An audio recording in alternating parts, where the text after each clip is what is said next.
Hello friends, എല്ലാവർക്കും ചെമ്പനിപ്പൂവിൻ്റെ പുതിയൊരു promo വീഡിയോയിലേക്ക് സ്വാഗതം.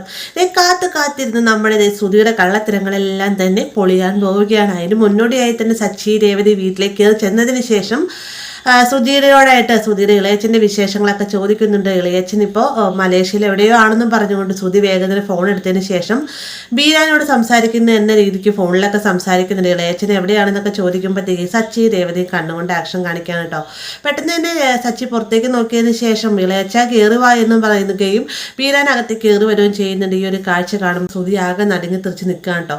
പെട്ടെന്ന് തന്നെ ചന്ദ്രയും ശ്രുതിയും രവിയും എല്ലാം തന്നെ കാര്യം തിരക്കുന്നുണ്ട്. ആ ഒരു സമയത്താണ് സച്ചി പറയുന്നത് ഇവരുടെ ഇളയച്ചനൊന്നുമല്ല, ഇത് മാളുവിന്റെ ചെറുക്കൻ്റെ അമ്മാവനാണ്, ജയരാജ് എന്നാണ് പേര് എന്നൊക്കെ പറയുമ്പോഴത്തേക്കും എല്ലാവർക്കും അതൊരു ഷോക്ക് ആവുന്നുണ്ട് കേട്ടോ. അതിനുശേഷം രവി എന്നിട്ട് ബീരനോടായിട്ട് ചോദിക്കുന്നത് ഈ പറയുന്നതെല്ലാം സത്യമാണോ എന്ന് ചോദിക്കുന്ന നേരത്ത് സച്ചി രേവതിയും പറഞ്ഞതെല്ലാം തന്നെ സത്യമാണെന്ന് പറയുന്നുണ്ട്. പിന്നെ എന്തിനു വേണ്ടിയിട്ട് നിങ്ങൾ കള്ളം പറഞ്ഞതെന്ന് ചോദിക്കുമ്പോഴത്തേക്കും ശ്രുതിയുടെ കാര്യങ്ങളെല്ലാം തന്നെ ബീരാനിക്ക പറയുന്നുണ്ട്. ഇതെല്ലാം കേട്ട് ഞെട്ടിത്തെറിച്ച് നിൽക്കുകയാണ് കേട്ടോ നമ്മുടെ ചന്ദ്രയും ശ്രുതിയും എല്ലാം തന്നെ.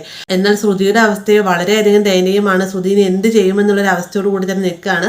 അപ്പോൾ ഇത്രയുമാണ് ഇന്നത്തെ പ്രൊമോയിൽ ഉൾപ്പെടുത്തിയിരിക്കുന്നത്. വീഡിയോ ഇഷ്ടമായി കഴിഞ്ഞാൽ ലൈക്ക് ചെയ്യാനും കൂടെ ചാനൽ സബ്സ്ക്രൈബ് ചെയ്യാനും മറക്കരുത്.